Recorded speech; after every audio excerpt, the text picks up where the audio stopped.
I'm an anaesthetist, so know sort of a lot about sort of illnesses, but unfortunately I didn't see everything coming when it came to myself. I was diagnosed with my lung cancer in 2018 in November.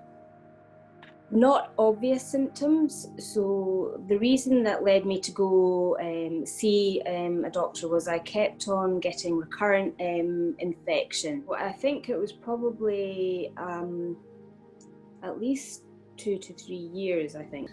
I had put it down to that my child was at nursery, he would bring home the bugs and I would get it, but I was just getting it more often than my husband, and I was even getting it in the summer months and they would be quite bad. So I thought, this isn't right. I'm a young, fit and healthy person. This shouldn't be happening. And I would really start getting sort of a little bit concerned when I actually ended up in accident and emergency because I had chest pain because I had what they call pleuritic pain, which is sort of pain of your lung lining, and I couldn't take deep breaths in. I was again just diagnosed with a lung infection and was given sort of antibiotics to treat myself. But then over the next couple of days while I was on the antibiotics, I coughed up a little bit of blood. I just thought, look, I've been having this for so long, so I took myself to my GP and asked to see a respiratory physician for a specialist appointment, so I could get a proper look into what's been going on. I wasn't expecting to be told I had lung cancer.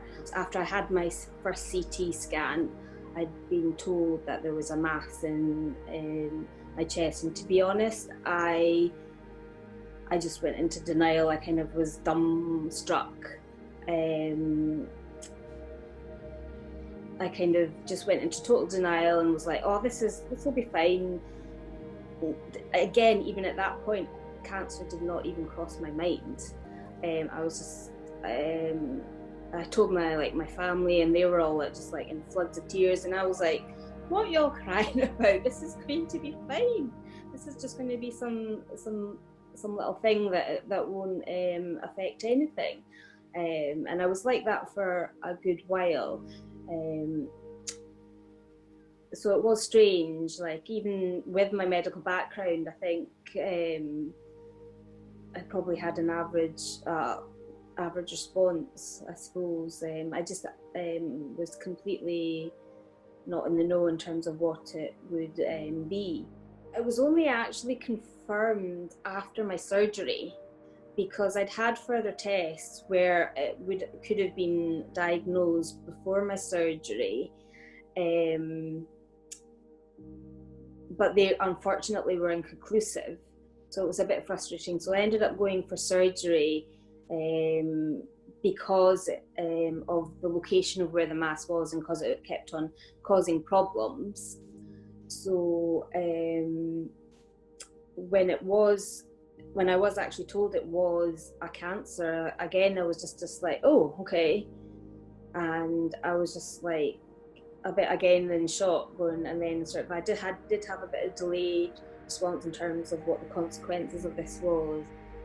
Since sort of recovering from my operation and surgery, I've sort of had different outlooks on life, and I've been trying to sort of be a bit more what's the word, philanthropic.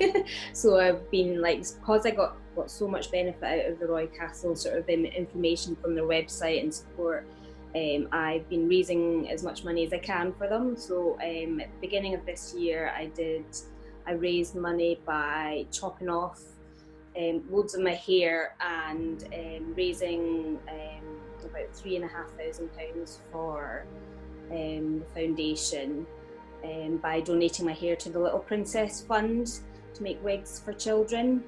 So and I hope to do that again, and also sort of trying to raise money through their fun runs in the Roy Castle fun runs as well. It's not, I think, affected my general lung function that much. It may in my older years, but I'm back out running, so I don't know if I can beat my time before, but it's I'm almost sort of back to 100%. I still always have a sort of background worry as if this will come back.